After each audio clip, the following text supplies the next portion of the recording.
देखो coordinate geometry हम लोग शुरू कर रहे हैं कहाँ से, सेक्शन फॉर्मूला और मिड पॉइंट फार्मूला से। कोऑर्डिनेट ज्योमेट्री जो एम एल अग्रवाल का है उसमें रिफ्लेक्शन, सेलिना में भी रिफ्लेक्शन दिया हुआ है, लेकिन हम लोग स्टार्ट कर रहे हैं कहाँ से, section and mid point formula से। पहले इस चीज़ को समझ लेते हैं, इसका जनरल मीनिंग समझ लेते हैं। क्या है कोऑर्डिनेट? कोऑर्डिनेट है क्या? ज्योमेट्री मतलब आप समझते हो जिसमें कोई डायग्राम बन जाए, कोई फिगर बन जाए, दैट मीन्स ज्योमेट्री रिप्रेजेंट करती है किसी पर्टिकुलर फिगर, शेप, साइज को, ठीक है। कोऑर्डिनेट का मतलब क्या होता है? कोऑर्डिनेट का मतलब होता है लोकेशन, या इसको हम लोग बोलते हैं पोजीशन, ठीक है। किसी भी चीज़ का लोकेशन या पोजीशन, कोई दिक्कत नहीं है, एकदम क्लियर, किसी को कोई परेशानी नहीं। और हम लोग मैथ्स में लोकेशन और जो पोजीशन है इसको कहाँ पे दिखाते हैं? आपको पता है कहाँ दिखाते हैं? कहाँ पे दिखाते हैं? ग्राफ पे दिखाते हैं, क्लियर, ठीक है। तो सपोज मान लो, अच्छा ये भी पता है सबको, क्या पता है कि किसी जो पॉइंट है उस पॉइंट का जो पोजीशन ग्राफ पे जाता है वो पोजीशन x और y के टर्म में जाता है, मतलब एक उसका x का वैल्यू होता है और एक उसका क्या होता है, y का वैल्यू होता है। ये पता है आपको? ध्यान से देखो, हम समझा दे रहे हैं कि ये आपके पास क्या है, ये आपके पास है x, ये आपके पास x का नेगेटिव, ये आपके पास y, ये आपके पास क्या हो गया, y का नेगेटिव, और ये ओरिजिन। ये हम पहले भी बता चुके हैं। ये मत बोलना कि सर x यही होगा, x आप इधर कर दो, x डैश आप उधर कर दो, y डैश ऊपर y नीचे कर दो, मतलब इस ग्राफ को आप इसका नेमिंग कहीं भी कर सकते हो, उससे कोई दिक्कत नहीं है। पर जनरली हम लोग क्या करते हैं कि x इधर और x का नेगेटिव इधर, जनरली ये तो आपके मानने के हिसाब से चल रहा है। ये इधर पॉजिटिव वाला टर्म है, इधर नेगेटिव, इधर पॉजिटिव और इधर नेगेटिव, ये आपके क्या मानने के हिसाब से चल रहा है कि इसको हमने मान रखा है शुरू से ही कि ऐसा होगा। पर अगर कोई बच्चा क्या करे, यहाँ x डैश कर दे और यहाँ x कर दे तो वो गलत नहीं होगा, ठीक है, याद रखिएगा, वो गलत नहीं होगा। हाँ, काटा इसलिए जाता है क्योंकि क्या है, जनरली हम लोग इसको शुरू से चलते आ रहे हैं। अलग अलग देश का, अलग अलग कंट्री का अपना अलग अलग रूल रेगुलेशन होता है। जैसे कंट्री में हम लोग अपने भारत में क्या लेफ्ट साइड में चलते हैं ना, फॉरेन में क्या होता है राइट साइड में सब कोई चलता है। हम लोग लेफ्ट साइड में चलते हैं ना, इंडिया में हम लोग कहाँ चलते हैं, लेफ्ट साइड में। फॉरेन में सब कहाँ चलता है, राइट साइड में। इसलिए भारत की गाड़ियों में स्टीयरिंग और फॉरेन की गाड़ियों में स्टीयरिंग में क्या होता है, अंतर होता है। याद रखिएगा, हम लोग का स्टीयरिंग कहाँ होता है, राइट साइड में, और उन लोगों का जो स्टीयरिंग होता है वो कहाँ होता है, लेफ्ट साइड में। ये याद रखिएगा, ठीक है। तो कोऑर्डिनेट का मतलब क्या होगा, किसी पॉइंट का लोकेशन, पॉइंट को हम लोग क्या करेंगे, लोकेट करेंगे। मान लो मेरे पास ये कोई पॉइंट यहाँ पे है अगर, तो इस पॉइंट को अगर यहाँ से ऑब्जर्व करें, ये O मतलब ओरिजिन है, इस पॉइंट को अगर हम यहाँ से ऑब्जर्व करें तो देखो इसके इस पॉइंट के पास थोड़ा सा ये वाला डिस्टेंस होगा जिसको आप क्या बोलोगे, और यहाँ से अगर इसको मिला दें तो थोड़ा सा ये वाला डिस्टेंस होगा जिसको आप क्या बोलोगे, y। मतलब ये x है इतना, तो इतना ये वाला x है, ये इतना y है, तो इतना ये वाला क्या हो गया, y। क्लियर हो, कोई दिक्कत नहीं है, याद रखिएगा। ऐसे ही एक पॉइंट अगर हम और आपको दे दें, मान लीजिए इसको मिटा दें, इसको मिटा दें, इसको भी मिटा दें, और इसको भी मिटा दें, और इसको भी मिटा दें, और इसको भी मिटा दें। आप समझो ये x और ये y है। कन्फ्यूजन यहाँ होता है सबसे ज़्यादा, नीचे वाला कन्फ्यूजन नहीं होता है। फिर से समझा रहे, फिर से समझिए। मान लीजिए आपके पास ये कोई पॉइंट हम यहाँ डालें, ये पॉइंट है P। ये पॉइंट देखना x से कितने डिस्टेंस दूर है, अगर हम बताएं ये पॉइंट x से कितने डिस्टेंस दूर है, तो x से ये कितने डिस्टेंस दूर है, हम यहाँ से डिस्टेंस देखेंगे कि x से ये इतने डिस्टेंस दूर है। क्यों? क्योंकि अगर इसको यहाँ और इसको यहाँ मिला दो तो ये पॉइंट x से इतनी ही डिस्टेंस तो दूर है। ये डिस्टेंस ही तो x, भाई x का यही डिस्टेंस था ना, यानी कि ये वाला, यानी कि ये वाला। y से कितना डिस्टेंस दूर है, ये वाला और ये वाला। यानी कि इस पॉइंट के पास दो वैल्यू है, एक तो x का और एक किसका, y का। किसी को कोई दिक्कत नहीं है, याद रखिएगा। किसी भी पॉइंट के पास ग्राफ में क्या होता है, दो वैल्यू होता है, एक x का और एक किसका, y का। ठीक है, इसको मिटा रहे हैं फिर से। आइए अगेन हम अपना क्या किए, एक ग्राफ पकड़ लिए ऐसा ही कोई रफ। ये आपके पास जनरली ये मैंने क्या किया, x को बनाया, ये मैंने x का नेगेटिव, ये मैंने y को बनाया, ये मैंने y का नेगेटिव बनाया। कोई दिक्कत नहीं है, किसी को कोई परेशानी नहीं है, क्लियर हो, एकदम बढ़िया, रापचिक क्लियर हो। हमने ऑर्डिनरी क्या किया, एक लाइन ऐसा खींच लिया सीधा। कैसा खींचा, सीधा लाइन, सीधा लाइन खींचा। आप सीधा मत खींचो, हम समझाने के लिए बता रहे हैं। आप बोलोगे सर लाइन टेढ़ा खींचेंगे तो क्या, तो भी ठीक है। 2 पॉइंट के बीच का जो डिस्टेंस होता है वो निकालने का भी फॉर्मूला हम बता रहे हैं, तरीका बता रहे हैं। फिलहाल तो अभी सीधे लाइन से कॉन्सेप्ट लेंगे, ठीक है। मान लो इसके पास यहाँ पे कोई पॉइंट ए है, इस पॉइंट के पास भैया एक्स का वैल्यू होगा और वाई का वैल्यू होगा। मानते हो इस चीज़ को? हर पॉइंट के पास एक एक्स का वैल्यू होगा और एक किसका होगा, ठीक है। मान लो एक पॉइंट यहाँ पे है, ये पॉइंट है बी, इसके पास भी क्या होगा, एक एक्स का और एक किसका। तो हम इसके पॉइंट को x1 y1 मान लेते हैं, इसके पॉइंट को x2 y2 मान लेते हैं। 2 पॉइंट है भाई, पहले पॉइंट का x यानी कि x1, y यानी कि y1, दूसरे पॉइंट का x2 और क्या y2। किसी को कोई दिक्कत है? यहाँ तक किसी को कोई परेशानी है? ध्यान से सुनिएगा। एक काम करो, इसको अगर हम यहाँ से मिला दें और इसको अगर हम यहाँ से मिला दें तो हमको बताओ x1 क्या होगा। ये वाला डिस्टेंस x1 होगा कि नहीं होगा? यही तो x1 होगा ना। y1 क्या होगा? ये वाला डिस्टेंस y1 होगा कि नहीं होगा? होगा। अच्छा, इस पॉइंट को अगर हम यहाँ मिला दें ऐसे और यहाँ मिला दें ऐसे, ठीक है, तो इस पॉइंट के लिए x2 भाई ये वाला x2 होगा और y2 क्या हो जाएगा, ये वाला पूरा क्या हो जाएगा, y2 होगा। यहाँ तक कोई दिक्कत है? भाई ये पॉइंट x में x से इतनी दूर तो है ना, और ये वाला पॉइंट x से इतनी दूर है। अच्छा, यहाँ पे मिलाओ इसको, इस पॉइंट को मान लो P, एक ट्रायंगल तुम्हारे पास बन के रेडी है। यह है A, यह है B, यह है P, 90 ही बनेगा। ये डिस्टेंस कितना होगा?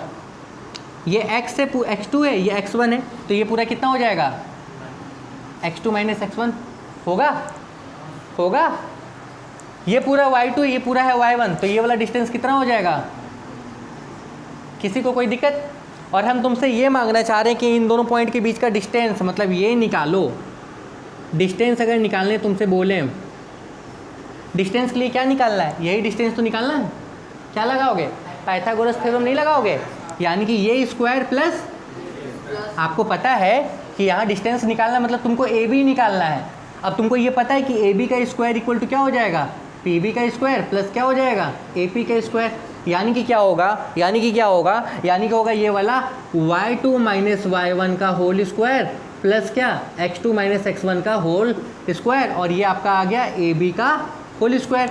ए बी निकालना है, यानी कि अगर हम यहाँ से ए बी निकालें तो ये वाला हो जाएगा रूट अंडर, ये इधर स्क्वायर इधर आ गया रूट अंडर, इसको आगे इसको पीछे लिखो, क्या होगा x2 माइनस x1 का होल स्क्वायर प्लस क्या y2 माइनस y1 का, और ये डिस्टेंस फॉर्मूला है। मतलब जब भी तुम्हारे पास 2 पॉइंट दिया हुआ रहेगा, याद रखिएगा, और दोनों पॉइंट के बीच तुमको डिस्टेंस निकालना है, तो ये वाला फॉर्मूला तुम्हारा डिस्टेंस फॉर्मूला हो जाएगा। किसी को कोई दिक्कत नहीं है यहाँ तक? ठीक है, हमको भी कोई दिक्कत नहीं है। ज़्यादा दिक्कत हो टकला हो जाना, ठीक है, बुद्धि बहुत आता है उससे। अब मेरा सवाल ये था, मान लो कर्व लाइन हो, क्वेश्चन देखो, मान लो ग्राफ पे कर्व लाइन हो। अब ये ग्राफ है तुम्हारे पास में, हम ऐसा कर्व लाइन दे दें और इसमें 2 पॉइंट रखें, ये पॉइंट और ये पॉइंट रखें, तो इन दोनों के बीच का डिस्टेंस जो है वो यही तो डिस्टेंस होगा ना इन दोनों के बीच का। ये फिजिक्स मत लगाना यहाँ पे कि सर ये एक्चुअल पथ ट्रेस किया तो ये डिस्टेंस हो, ये डिस्प्लेसमेंट होगा। क्लियर? डिस्टेंस क्या, यही तो डिस्टेंस होगा। यहाँ भी तो ऐसे ही ट्रायंगल बनेगा। बात समझ गए? क्लियर? हाँ, थोड़ा सा मिस्टेक यहाँ पे होगा, ऐसी बात नहीं कि थोड़ा सा मिस्टेक नहीं होगा, थोड़ा सा मिस्टेक होगा। तुम बोलोगे सर तो ये जो ये लाइन जा रही थी, ये लाइन एक्चुअली क्या रिप्रेजेंट कर रही है? होगा तो हम क्या बोले, हम बोले कि अगर मान लो कोई जैसे कि कोई टेढ़ी मेढ़ी लाइन है, ये वाला, यहाँ पे 2 पॉइंट है ऐसा और एक पॉइंट ऐसा है, हम तुमसे बोले कि इन दोनों को जोड़ दो, यही वाला डिस्टेंस होगा, तो तुम बोलोगे सर ये जो लाइन जा रही है ये क्या है? भाई डिस्टेंस तो वो भी है ना, लाइन तो वो भी है ना, हाँ डिस्टेंस तो वो भी होगा। पर जनरली आप क्या करोगे, जनरली हम लोग ये पकड़ते हैं, ये डिस्टेंस पकड़ते हैं जनरली। ऐसा केस भी है आपके पास स्लोप में, समझा देंगे हम उसमें भी, ठीक है, ऐसा केस भी आपके पास स्लोप में, हम उसको भी समझा देंगे। और ये केस है ही नहीं सिलेबस में, ये जो लाइन का कॉन्सेप्ट है ना, ये सिलेबस में आपके है ही नहीं, पर हम आपको समझा देंगे कि ऐसे केसेस में हम लोग कैसे निकालते हैं डिस्टेंस का। लेकिन जनरली फॉर्मूला आपके पास ये होगा, क्या बता दिए, x2 माइनस x1 का whole square plus y2 minus y1 का। किसी को कोई दिक्कत नहीं है? किसी को कोई दिक्कत नहीं? ये किसी को नोट करना है? अगर नोट करना है तो वो नोट कर सकता है, नहीं तो अगर आप लोग रखे हो डिजिटली तो वो भी काम कर सकते हो, ठीक है, अगर नोट करना है। चलिए हम आपको बताते हैं, क्वेश्चंस कुछ कराना शुरू करते हैं। मान लो आपके पास, देखें आपसे क्वेश्चन हम दिए ये वाला, देखो डिस्टेंस निकालना है कितना है, ध्यान से देखिएगा, डिस्टेंस निकालना है कितना होगा। एक पॉइंट आपके पास 4 है, 6 है, ये एक पॉइंट आपके पास ए दिया हुआ है, एक पॉइंट ये आपके पास दिया गया 4 और -5 या 14 और -5। आपको डिस्टेंस निकालना है। डिस्टेंस का वो फॉर्मूला पता है आपको, डिस्टेंस निकालना है ए से बी तक। ये वाला हो गया x1, ये वाला हो गया y1, ये वाला हो गया x2, ये वाला हो गया। किसी को कोई दिक्कत? अच्छा पहली बात है, ये क्लास 9 में आप लोग आखिरी में दिया हुआ है, करके आए हो डिस्टेंस फॉर्मूला। अगर भूल गए हो तो कोई बात नहीं, यहाँ थोड़ा चिपका दो। आओ डिस्टेंस निकालना है। डिस्टेंस का फॉर्मूला वो होता है x2 - x1, x2 ये x1 ये, यानी कि 14 - 4 का whole square plus y2 - y1 -5 - 6 का होल स्क्वायर। सॉल्व करना, डिस्टेंस कभी भी नेगेटिव में नहीं आएगा। क्यों? तुम यहाँ माइनस का स्क्वायर करोगे तो क्या आएगा, यहाँ तुम प्लस का स्क्वायर करोगे तो भी प्लस आएगा, कोई दिक्कत नहीं, सॉल्व करके निकल जाएगा। और यहाँ पे क्या लिख लेना, यूनिट दे देना, कोई दिक्कत नहीं। अब मान लो एक और क्वेश्चन तुमसे दे दें, क्वेश्चन नंबर 2, थोड़ा सा स्टैंडर्ड है। मान लो यहाँ क्वेश्चन हम दे दें sin थीटा cos थीटा, ठीक है, और यहाँ पे दे दें, मतलब एक पॉइंट ये है sin थीटा और एक पॉइंट आपके पास यहाँ पे मान लो हम दे दें cos थीटा, या मान लो हम यहाँ पे एक पॉइंट यही दे दें माइनस sin थीटा और माइनस ये पॉइंट है B, और इन दोनों के बीच का डिस्टेंस निकालना है। सेम तरीका, क्या ये आपका हो गया x1, ये आपका हो गया y1, ये आपका हो गया x2, ये आपका हो गया y2, x1 y1 x2 y2। Distance का फॉर्मूला क्या होता है, x2 - x1 का whole square plus y2 - y1 का होल। नहीं याद रहता 10 बार को, x2 - x1 का होल, y2 - y1 का होल, x2 - x1 को। अरे भाई सुबह से लेकर शाम तक 10 बार एवं मंत्र जब हो गया याद, कॉमन है, काम आएगा। डायरेक्टली क्वेश्चन नहीं रहेगा एग्जाम में, याद रखिएगा, कभी नहीं। ये क्वेश्चन आपको तीसरे नंबर में मिलेगा, जब स्लोप निकाल लोगे, जब इंक्लाइनेशन निकाल लोगे, जब इक्वेशन निकालोगे, तो लास्ट में कहीं बुतरू जैसा रहेगा, हाँ डिस्टेंस भी निकाल लीजिए थोड़ा सा, ऐसा क्वेश्चन रहेगा, याद रखिएगा, इंपॉर्टेंट 1 नंबर के लिए है, ठीक है। अब क्या करेंगे, डिस्टेंस आपको निकालना है तो निकालिए x2 - x1, ठीक है, यानी कि minus sine theta minus formula से साइन थीटा का होल स्क्वायर, बुझ गए लियो, ठीक है, प्लस y2 - y1 क्या हो जाएगा, माइनस कॉस थीटा का होल स्क्वायर। अब हम बताओ हमको, माइनस माइनस प्लस साइन क्या हो जाएगा, -2 साइन थीटा का, सही कर रहे हैं। अच्छा माइनस माइनस प्लस कॉस क्या हो जाएगा, -2 कॉस थीटा का होल स्क्वायर। किसी को कोई दिक्कत है? अब हमको बोलो माइनस का स्क्वायर क्या होता है, माइनस होता है, प्लस 2 का स्क्वायर क्या होता है 4। अच्छा यहाँ पे क्या आ जाएगा, सेम, यहाँ पे क्या आ जाएगा, अच्छा 4 दोनों में कॉमन आएगा, बचेगा क्या ब्रैकेट में, sine square plus cos square क्या होता है, तो √4 का आंसर क्या आएगा, ये आएगा। किसी को कोई दिक्कत नहीं? 2 मिनट का टाइम नोट कीजिए। देखिए ये हो गया, इसमें इसको कम रखना, मतलब कम प्रैक्टिस में रखना, एक ही बार करना, क्योंकि ये बहुत इंपॉर्टेंट नहीं है, आप पिछले साल भी करके आए हो। हम पहले बताएं 1 नंबर में कहीं लास्ट में गलती से पूछ लिया जाता है, सारा खाना खा लिए तो सर चाय बना दे क्या, तो पूछने की ज़रूरत है, चाय बना दे, बना के ले आइए चाय, सवाल ऐसे ही सेट होता है। स्लोप निकालिए, इंक्लाइनेशन या फलना डिमका सब कुछ निकालिए, लास्ट में कहीं डिस्टेंस भी निकाल ही लो, ठीक है, निकाल ही लो डिस्टेंस, सब क्या बोले। अच्छा दूसरी चीज़ याद रखो, इस एक्सरसाइज का आप जितना भी सवाल करोगे ये सारा मर्ज रहेगा इक्वेशन ऑफ लाइन से, सभी याद रखिएगा। कभी भी इस का अलग, यानी कि सेक्शन मिड पॉइंट का अलग और इक्वेशन ऑफ लाइन का अलग, ऐसा सवाल बहुत कम मिलेगा। मिल गई तो बहुत अच्छी बात है, नहीं तो कम मिलेगा। मतलब ये दोनों कपल समझ लो इसको, ठीक है, बाई 1 गेट 1 फ्री ऑटोमेटिक चला आता है, ठीक है। चलिए अगला मेरे पास जो सबसे इंपॉर्टेंट है क्वेश्चन, या आपके पास जो सबसे इंपॉर्टेंट क्वेश्चन है वो है सेक्शन फॉर्मूला। ये था डिस्टेंस फॉर्मूला।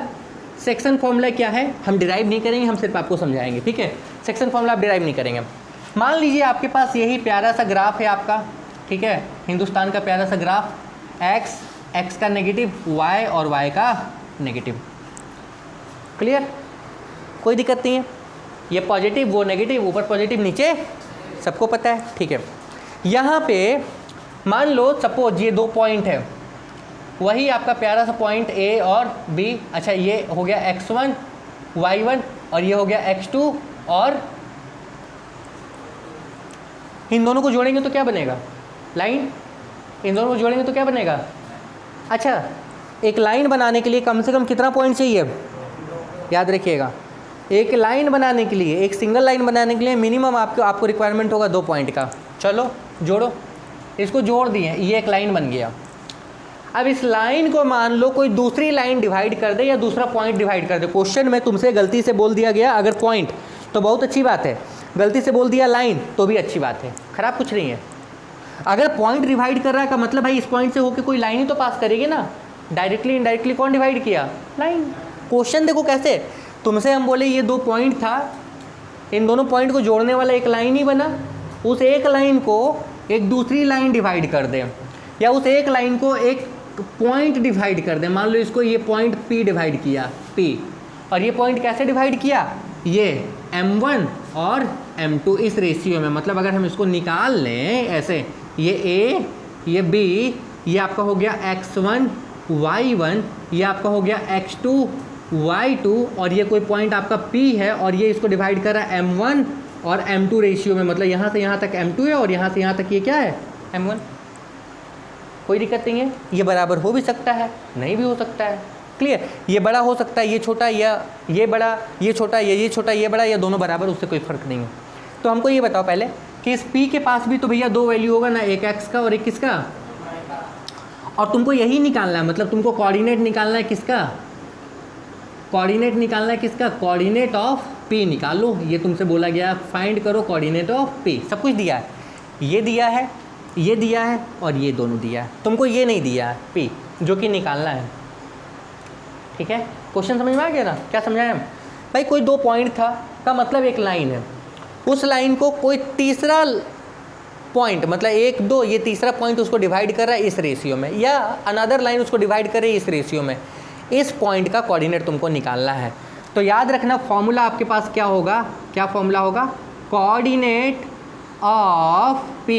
जो P का कोऑर्डिनेट है इसको x y से डिनोट कर सकते हो, इसका फॉर्मूला होगा, याद रखना, m1 x2 plus m2 x1 by क्या, m1 प्लस m2, ठीक है।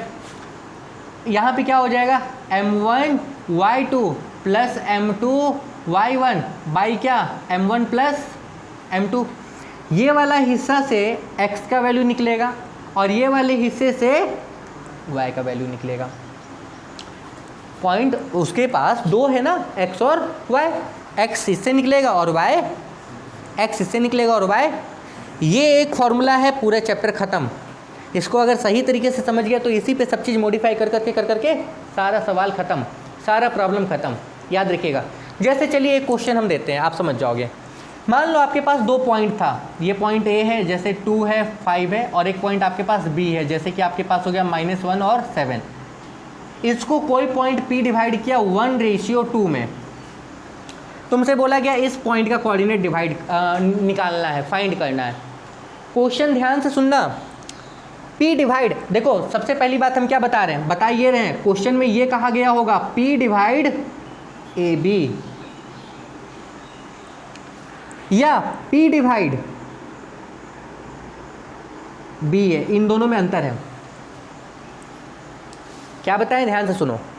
अगर तुमसे कहा गया P डिवाइड कर रहा है AB को, किसको, AB को, तो जो A वाला है ये x1 होगा, ये y1, और जो B वाला है ये क्या होगा, x2 और। पर अगर तुमसे B ये कहा गया है तो x1 y1 और x2, तो m1 m2 भी चेंज हो जाएगा। बात समझे। जैसे क्वेश्चन सुनो, a point P divide AB in the ratio 1:2। AB को मतलब इधर 1 और इधर, पर यही सवाल हो जाए ए पॉइंट P डिवाइड B है इन द रेशियो 1:2, देन इधर 1 और इधर। कहानी समझ में आ रहा है। लास्ट ईयर एक सवाल, ये वीडियो बनाए थे हम, उसमें एक गलती हो गया था ये वाला, ठीक है। गलती मतलब मिस्टेकली हड़बड़ी में चला गया, क्योंकि हर एक क्वेश्चन बनाना पड़ा ना। लास्ट ईयर हम जो सेलिना में बनाए तो सारा लगभग एक क्वेश्चन बनाए, तो थोड़ा सा मिस्टेक हो गया, पर आप लोग याद रखना कॉन्सेप्ट क्लास में हम सही दिए थे लेकिन वीडियो में मिस्टेक हो गया, तो ये काम नहीं करना है। हमने क्या बताया याद रखिएगा। तो पहला ये पकड़ लो कि जो P है वो AB को डिवाइड कर रहा है किस रेशियो में, 1:2 में। तुमको ये निकालना है, क्या निकालना है, P निकालना है। अच्छा x1 दिया है, y1 दिया, x2 दिया, y2 दिया गया, ये क्या हो गया m1 और ये क्या हो गया m2। किसी को कोई दिक्कत नहीं ना, क्लियर हो। ये वाला सब चीज़ कहाँ बैठाना है, इस पर बैठाओ, यही ना है कोऑर्डिनेट का फॉर्मूला। भाई ये निकालना, P का कोऑर्डिनेट का फॉर्मूला क्या होगा, m1 x2 m2 x1 by क्या m1 plus m2 m1 y2 plus m2 y1 by क्या m1 प्लस, सबको पता है, रखो। m1 कितना था 1, x2 कितना है, x2 कितना है -1 प्लस m2 कितना हो गया 2, x1 कितना हो गया, x1 कितना हो गया 2, ठीक है। m1 प्लस m2 कितना हो गया 1 प्लस 2, 1 प्लस 2, ओके। उधर चलो, m1 कितना हो गया 1, y2 कितना हो गया 7 प्लस m2 कितना हो गया 2, y1 कितना हो गया 5, नीचे क्या हो जाएगा 1 प्लस 2। सॉल्व करना है, आंसर निकाल लेना। किसी को कोई दिक्कत, यहाँ तक समझने में किसी को कोई परेशानी। और सवाल मेरा अगर चेंज हो जाए, मेरा सवाल चेंज होके ये हो जाए, ये दिया रहे, ये दिया रहे और ये भी दिया रहे और रेशियो निकालना है, तो भी यही फॉर्मूला लगेगा, जस्ट उल्टा। इसी फॉर्मूला से आपको बना देंगे, बता देंगे। क्लियर हो, कोई दिक्कत नहीं है, ये बन जाएगा ना, बन जाएगा ना। इसी में अगर एक सवाल हम तुमसे ये दे दें, देखो एक सवाल हम तुमसे ये दे दें, find the coordinate of Q, ठीक है, if 8 divide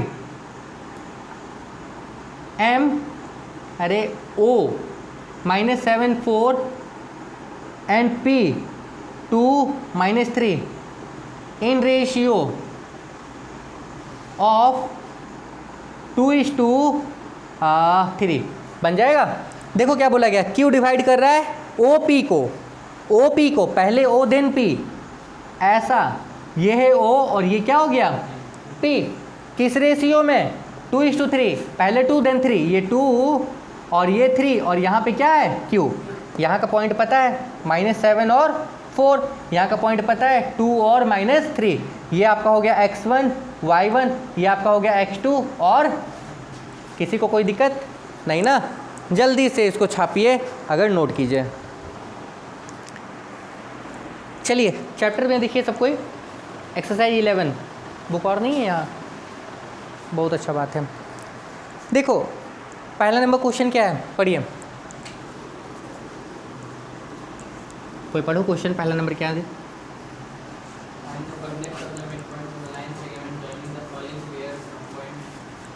first number,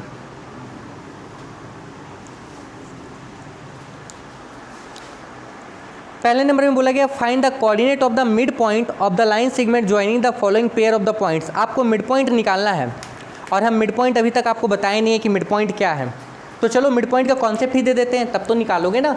mid point का कॉन्सेप्ट देंगे तब तो निकालोगे ना। ध्यान से सुनो, आपके पास ये दो पॉइंट हैं A B, कोई दिक्कत। अच्छा मान लो ये x1 है y1 है और ये क्या हो गया x2 और क्या हो गया y2 और ये इसका मिड पॉइंट है।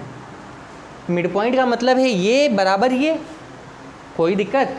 मिड पॉइंट का मतलब क्या, अरे यहाँ ये m1 ही तो था, ये क्या था m2 ही तो था और ये दोनों बराबर है। यहाँ पे क्या है m1 बराबर m2 बराबर, हम m रख सकते हैं अपने से, मान लिए ये कि ये दोनों का वैल्यू किसके बराबर है m के बराबर। तो आप थोड़ा ध्यान दो तो इस पॉइंट का कोऑर्डिनेट का फॉर्मूला क्या था, P का कोऑर्डिनेट का फॉर्मूला क्या था, m1 x2 m2 x1 by क्या m1 प्लस, यही था ना। उधर क्या था, उधर क्या था m1 y2 plus m2 y1 by क्या m1 प्लस क्या m2, यही था, कोई दिक्कत नहीं। अच्छा ध्यान से देखो, m1 क्या था m x2 प्लस m2 क्या था m x1, m1 क्या था m plus m। M m दोनों में अगर हम कॉमन ले लें तो यहाँ पे क्या बचेगा x2, यहाँ क्या बचेगा x1, नीचे क्या बचेगा 2m एम एम। अरे एक गधा प्लस एक गधा, दो गधा, m से m मार दो, यहाँ क्या बचेगा x1 प्लस x2 बाई क्या 2। उसी तरीके से जब यहाँ वैल्यू रखोगे तो क्या निकलेगा y1 प्लस y2 बाई क्या, रख के दिखा दे, रख के देख लो। m1 कितना था m y2, ये भी कितना था m y1, ये कितना था m, ये भी कितना था m। अब दोनों में m यहाँ कॉमन लेंगे तो यहाँ पे कितना हो जाएगा y2 प्लस क्या y1, यहाँ पे क्या होगा 2m, m से m मर जाएगा, आगे पीछे करके ये मतलब ये मिड पॉइंट का फॉर्मूला है डायरेक्ट, कोई माना मानी सीन नहीं है। अगर आपके पास दो पॉइंट दिया गया, मान लो एक पॉइंट आपके पास है 4 2 और एक पॉइंट आपके पास कितना है -5 और 4, तुमसे बोला गया इसका मिड पॉइंट का कोऑर्डिनेट निकालना है। मान लो मिड पॉइंट अगर P है और ये पॉइंट A है और ये पॉइंट B है, तो इसका कोऑर्डिनेट कैसे निकलेगा, ये x1 प्लस x2 बाई 2, ये आपका x1 y1, ये आपका x2, ये क्या हो गया y2। रखो फॉर्मूला क्या था x1 प्लस x2 बाई क्या 2 और क्या था y1 प्लस y2 बाई क्या 2। x1 कितना था 4 प्लस x2 कितना था -5 बाई कितना 2। अच्छा y1 कितना था 2 प्लस 4 बाई कितना 2, सॉल्व करके नहीं निकल जाएगा, निकल जाएगा। और यही अगर क्या रहता है यहाँ पे कोई रेशियो दिया हुआ रहता तो आप यही फॉर्मूला से तो सारा काम कर रहे थे ना, कोई दिक्कत। अब देखो पहला नंबर सवाल आपसे क्या बोला गया, बोला गया है दो पॉइंट दिया गया 2 -3 -6 और 7, क्या नहीं निकल जाएगा उस फॉर्मूला से नीचे वाले से। सेकंड नंबर क्वेश्चन देखो उसी में 1 का सेकंड नंबर 5 -11 4 3, क्या नहीं बन जाएगा, बन जाएगा। तीसरा नंबर देखो क्वेश्चन जो बोला गया 1 का थर्ड नंबर, 1 का थर्ड नंबर क्या है, तीसरा नंबर पॉइंट बोलिए a प्लस 3 कॉमा 5b, ठीक है 2a माइनस 1 3b प्लस 4। इस क्वेश्चन में डर लग रहा होगा देखने में, डरने की ज़रूरत है नहीं, क्यों भैया ये पूरा क्या बनेगा x1, ये पूरा क्या बनेगा सॉरी y1 बनेगा, हाँ हमको डर लग गया, खौफ खा गए हम। ये पूरा क्या बनेगा x2 और ये पूरा क्या बनेगा y2, इस फॉर्मूला पे रखाएगा कैसे, ये प्लस ये बाई 2, ये प्लस ये बाई 2 हो जाएगा। अरे क्या था फॉर्मूला, क्या था x1 प्लस x2 बाई 2, क्या था y1 प्लस y2 बाई क्या 2। x1 कितना है प्लस x2 कितना हो गया बाई 2। अच्छा y1 कितना था प्लस y2 कितना हो गया, सॉल्व कर लोगे। पर हाँ एक चीज़ हम बताना भूल गए जो आपको जानना होगा, ज्योमेट्री मीन्स ज्योमेट्री, आपको एक लाइन का स्टेटमेंट देना ही होगा मिनिमम, मतलब स्टेटमेंट आपको शुरू करना ही होगा। जैसे जैसे क्या ये मिड पॉइंट ऑफ या the coordinate of mid point, ये नहीं डायरेक्ट बनाना है, मतलब नहीं आपके पास जब कुछ नहीं है तो आप स्टेटमेंट दोगे। जैसे अभी जब हम एक दो सवाल और बताएंगे तो आपको बताएंगे कि स्टेटमेंट कैसे देना है या क्या तरीका सही रहेगा। आप कम से कम एक लाइन का अपने पास स्टेटमेंट रखो। जैसे आपसे क्या मांगा गया था कोऑर्डिनेट ऑफ मिड पॉइंट, यहाँ लिख लेना coordinate of mid point equal to x1 plus x2 by 2 y1 plus y2 by 2, value put करो, सॉल्व करो और आंसर निकाल लो, निकल जाएगा, कोई दिक्कत नहीं है। ठीक है 1 2 तो ऐसा था, 3 वाला हम बता दिए 1 का। सेकेंड नंबर देखो बोला गया P divide the distance between A and B in the ratio 2:1, calculate coordinate of P, क्या नहीं बन जाएगा, बन जाएगा। सेकेंड नंबर सवाल आप लोग सबको ही देखो किताब खोल के, क्या सेकेंड नंबर नहीं बन जाएगा, बन जाएगा ना, बन जाएगा ना भाई। दूसरा नंबर किस फॉर्मूला पे बनेगा, दूसरा नंबर किस फॉर्मूला पे बनेगा, आसान है, कोई दिक्कत नहीं है, क्लियर हो पूरी तरीके से।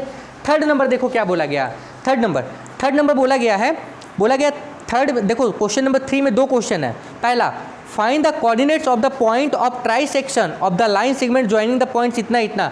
ट्राई सेक्शन का मतलब क्या होता है, ट्राई सेक्शन का मतलब होता है भैया वो 3 इक्वल पार्ट में डिवाइड हुआ, तो आपको 3 इक्वल पार्ट का कोऑर्डिनेट चाहिए। और सेकंड नंबर क्या बोला गया है, अच्छा पहले नंबर पे ही काम करते हैं 3 का 1, तब सेकंड नंबर पे काम करते हैं, इसको पहले नोट करो उसके बाद हम स्टार्ट कर रहे हैं। 3 का 1 नंबर में आपसे कहा गया है सभी से find the coordinate of the points of trisection of the line segment joining the point 3 -3 6 और 9। मतलब दो पॉइंट को जोड़ा गया है, 3 का 1 नंबर, गौर से देखें, ठीक है। 3 का 1 नंबर आपसे क्या कहा गया है, बनाइएगा आप ही लोग, हम सिर्फ कॉन्सेप्ट देंगे इसका।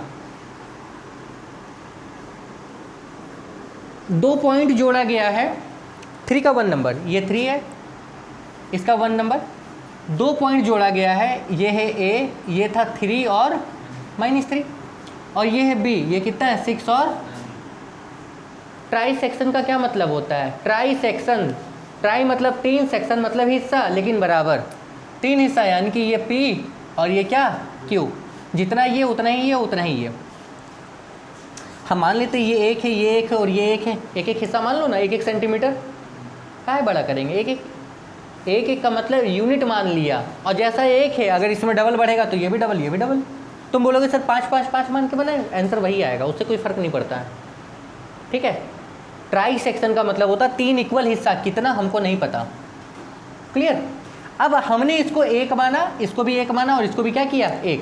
तो हमको ये बताओ, सबको ध्यान से देखो बोर्ड पे, जब हम P की बात करेंगे तो P के लिए यहाँ से यहाँ तक तो 1 होगा, लेकिन यहाँ से यहाँ तक कितना हो जाएगा 1 कितना हो गया, मतलब ये आपका हो गया M1 और ये आपका क्या हो गया M2। अब कोऑर्डिनेट नहीं निकल जाएगा P का, कैसे, ये आपके पास है x1 y1 और ये आपके पास क्या हो गया x2 और क्या हो गया, नहीं समझ में आया, नहीं समझ में आया, नहीं समझ में आया, ठीक है, नहीं समझ में आया तो समझा देते हैं फिर से। 2 पॉइंट है, ये 2 पॉइंट है, ये है A, ये B, ये था 3 -3 और ये था 6 और 9, नाम नहीं दिया, हम अपने से नाम रख लिए, वही स्टेटमेंट में तुमको लिखना भी है। और ट्राई सेक्शन का मतलब होता है 3 इक्वल हिस्सा, तो हम मानते हैं कि P और Q ट्राइसेक्ट कर रहा है इसको, बराबर बराबर हिस्सा, पर वो बराबर हिस्सा कितना है, कितना है वो नहीं पता, तो हम अपने से माने कि भैया ये भी 1 था, ये भी 1 था और ये भी 1 था। तो अगर हम P को देखें, सिर्फ P को देखें, तो P के लिए यहाँ से यहाँ तक तो 1 हो गया और यहाँ से लेके यहाँ तक कितना हो जाएगा, अरे 1/2 का हिस्सा नहीं निकलेगा P का, निकलेगा ना। अगर PQ अगर बराबर बराबर है तो P को अगर देखोगे तो ये हिस्सा 1 और ये हिस्सा 2, बड़ा कौन होगा, ये बड़ा होगा कि ये बड़ा होगा, ये वाला बड़ा होगा, यानी कि ये हो गया M1 और ये हो गया M2, ये आपका हो गया क्या x1 y1 और ये वाला क्या हो गया x2, और कोऑर्डिनेट फॉर्मूला लगा के नहीं निकाल लोगे, क्या था m1 x2 plus m2 x1 by m1 plus m1 y2 plus m2 y1 by m1 plus m2। यहाँ पे लिख लेना, ये देखो फॉर पॉइंट P क्या होगा, m1 equal to 1, m2 equal to 2 और ये पॉइंट है, तो coordinate of P, coordinate of P formula रखना, रख के निकाल लेना। पर अगर हम Q को देखें तो यहाँ से यहाँ तक कितना होगा 2 और यहाँ से यहाँ तक कितना होगा 1, मतलब अब M1 कितना हो जाएगा 1 और M2 कितना हो जाएगा, सॉरी M1 कितना हो जाएगा 2 और M2 कितना हो जाएगा, रख के नहीं निकल जाएगा, निकल जाएगा, नहीं निकाल सकते हो, हाँ P निकल गया तो Q निकाल सकते हो, कोई दिक्कत नहीं है। मिड पॉइंट से भी निकाल सकते हो कि Q इन दोनों का मिड पॉइंट होगा। जैसे ये तो मान लो 3 पॉइंट था, अगर 4 पॉइंट आ जाए तब क्या करोगे, ये है A, ये B, ये मान लो 6 और 5 है और ये मान लो 8 और 11 है, ये आपका हो गया P, ये आपका हो गया Q और ये आपका हो गया R, और 4 इक्वल हिस्सा है, मतलब इक्वल हिस्सा का मतलब ये इसके बराबर है, ये इसके बराबर है और ये वाला इसके बराबर है। तो तुम दिमाग लगाओ, ये वाला इस पूरे का मिड पॉइंट नहीं होगा, निकाल लोगे मिड पॉइंट से, क्या फॉर्मूला था x1 plus x2 by 2 y1 plus y2 by है, और जब ये निकल गया तो ये वाला इन दोनों का क्या है मिड पॉइंट है, ये वाला इन दोनों का क्या है मिड पॉइंट है, निकल जाएगा, कोई दिक्कत है। ऐसा सवाल सेलिना में है शायद, 4 इक्वल हिस्सा वाला सेलिना में सवाल दिया हुआ है, जहाँ तक मेरा दिमाग काम कर रहा है, यहाँ तक कोई परेशानी नहीं ना। कैसे निकालेंगे 3 हिस्सा का, कैसे निकालेंगे, तुम बोलोगे सर हम 1 1 1 नहीं मान के 2 2 2, तुम्हारा जो मन करे मान लो, अपना ही संपत्ति है सब। जब माना मानी चले तो मान लो हम अकबर थे, मान लो हम राणा प्रताप थे, अब मान लो हम भगवान हैं, अरे मान लो कि हम ममता बनर्जी हैं, और क्या बोले हैं, अरे बंगाल हिला देंगे, सारा हिला देंगे, मान लो। जब मानने की बात आए तो मान लो ना बाबू, हम टकला हैं लेकिन हम हैं, मान लो, मानने की बात है। तुम बोलोगे कि सर हम यहाँ 2 2 2 मान के बनाएंगे, हाँ बनाओ, कोई दिक्कत नहीं है। जब तुम यहाँ पे देखो, यही चीज़ यहाँ पे समझा रहे हैं, फिर से इसको मिटा रहे हैं, ठीक है, यही चीज़ हम यहाँ फिर से समझा रहे हैं आपको। देखो समझाइए रहे कि मान लो ये है ए, ये बी, ये पॉइंट था पी, ये पॉइंट क्यू था, इसका कुछ था कोऑर्डिनेट 3 -3, इसका कोऑर्डिनेट कितना था 6 और 9, यहाँ पे तुम इसको 2 बनाए, ये भी 2, ये भी 2, तो जब इसको पकड़ोगे तो यहाँ से यहाँ तक ये कितना होगा 2, और यहाँ से यहाँ तक 2 2 कितना हो जाएगा, अरे 2:4 का मतलब 1:2 ही तो निकलता है ना, यही तो निकलता है ना।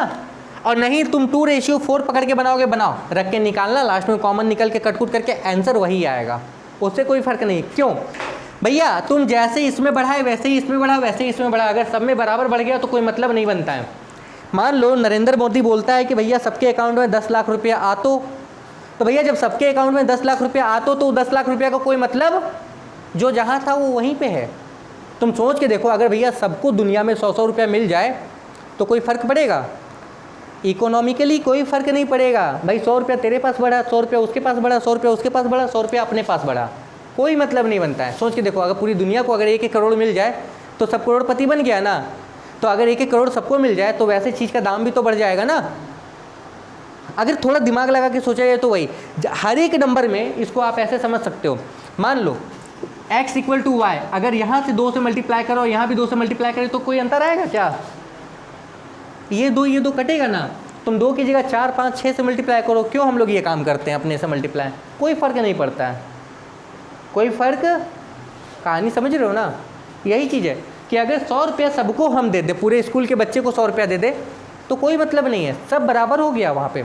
हाँ ये होता कि 10 बच्चे को 100 रुपया दिए और 10 बच्चे को 500 रुपये दिए तो अब अनइक्वलिटी है।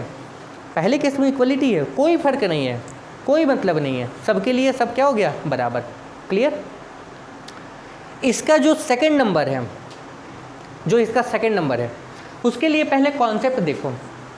हम आपको कॉन्सेप्ट दिखा रहे हैं, मिटाते हैं इसको, कोई दिक्कत नहीं है, ये बना लेना घर पे।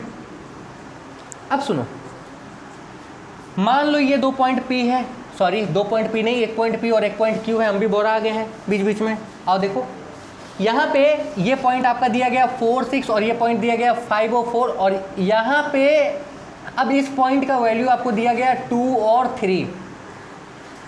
और हमको देखो पहली बार क्या था, ये दोनों दिया हुआ था, हम ये निकाल रहे थे, पर अब ये दिया हुआ है, आपको ये निकालना है कि यहाँ पे रेशियो क्या चला गया, किस रेशियो में ये डिवाइड हुआ। कहानी समझे। पहले मैंने क्या बताया था कि रेशियो दिया हुआ था, पॉइंट निकाल रहे थे। क्लियर है, कोई दिक्कत है। जस्ट उसका क्या उल्टा, भाई इधर से गए तो इधर से लौट के आ रहे हो, बनाओ वही फॉर्मूला लगाएंगे। आपको अगर फॉर्मूला याद नहीं है तो कोई बात नहीं, हम वही फॉर्मूला लगाएंगे। क्या फॉर्मूला लगाएंगे, P का जो कोऑर्डिनेट था, जो P का कोऑर्डिनेट था, ध्यान से देखिएगा, सबको ही इंपॉर्टेंट है, इसी पे बनेगा तीसरा सवाल, तीसरे का तीसरा सवाल। और थोड़ा सा हार्ड कर दिया गया है उसको, पर हार्ड नहीं है, कॉन्सेप्ट क्लियर है। तो देखो ML अग्रवाल की यही खासियत है, कॉन्सेप्ट क्लियर है तो एक्सरसाइज बनेगा, कॉन्सेप्ट क्लियर है तो एक्सरसाइज नहीं बनेगा, आप एग्जाम्पल बना के फंस जाओगे। कॉन्सेप्ट क्लियर रखना। हमको बताओ P का कोऑर्डिनेट का फॉर्मूला क्या था, m1 x2 m2 x1 by क्या, दूसरा क्या था m1 m2 बाई क्या, ठीक है। पर यहाँ इस बार तो P का कोऑर्डिनेट दिया है ना, कितना 2 3, ये है x1 y1 x2 y2, ठीक है। m1 m2 नहीं पता, रहने दो। m1 को m1 x2 कितना हो गया 5 प्लस m2 कितना है नहीं पता, x1 पता है कितना 4, ये दोनों नहीं पता, मेरा इसी से काम हो जाएगा, उसकी ज़रूरत ही नहीं पड़ेगी। पर रख लो, m1 कितना है नहीं पता, y2 कितना है 4, m2 कितना है नहीं पता, y1 कितना है 6m1 प्लस m2, इसको इसके बराबर कर दो और इसको इसके बराबर करो, इसको इसके बराबर करते हैं भाई। ये x का वैल्यू है, ये वाला x है, ये वाला y है और ये वाला क्या था y। करो 5m1 प्लस 4m2 बाई कितना m1 प्लस m2, क्रॉस करेंगे तो यहाँ पे हट जाएगा, यहाँ पे क्या आ जाएगा 2m1 प्लस क्या 2m2। अच्छा m1 इधर ले लेंगे तो ये आ जाएगा -3m2, इसको उधर ले लेंगे तो ये कितना आ जाएगा 2m2। सॉल्व करो, गलती की है कुछ, गलती ये की है, इसको इधर ये m1 होगा, ठीक है भाई। ये इधर आएगा माइनस में, ये उधर जाएगा माइनस में, यानी कि -3, यानी कि यहाँ पे क्या होगा m1 m2 यहाँ पे ले लो, ये निकलेगा पता है कितना, ये निकलेगा 2/3 -2/3। इस माइनस का क्या मतलब होता है, इस माइनस का मतलब होता है जो डिवीजन हो रहा है इस पॉइंट का, ये इस लाइन से बाहर हो रहा है। ये चीज़ आपको आगे करना है। हम जब भी कोई अपने से क्वेश्चन उठाते नहीं, माइनस वाला टपक ही जाता है बीच में अपने से, जब भी माइनस वाला निकल ही जाता है। और यही चीज़ जब तुम यहाँ से निकालोगे तो भी यही चीज़ आएगा, सेम यही चीज़ आएगा। हो सकता है कि हम अपने से क्वेश्चन लिए तो आंसर ना आया हो, ज़रूरी थोड़ा ना है कि ये पॉइंट यहाँ पे डिवाइड करे तो ये परफेक्टली ऐसा कुछ है। अपने से क्वेश्चन ले लिए, ये बनाने के सिर्फ कॉन्सेप्ट तुमको हम समझाएं कि इसी फॉर्मूला से ये भी निकलेगा। किसी को यहाँ तक कोई दिक्कत नहीं है? अगर किसी को यहाँ तक कोई दिक्कत नहीं है तो आपका काम क्या होगा, आपका काम ये होगा कि अभी तक जो 2-3 सवाल बनाए इसको आपको क्या करना है, रिवीजन। और यही 2-3 सवाल आप सेलिना से भी बना लेना, कहानी ख़त्म। 2-3, 3 यहाँ 3 वहाँ 6।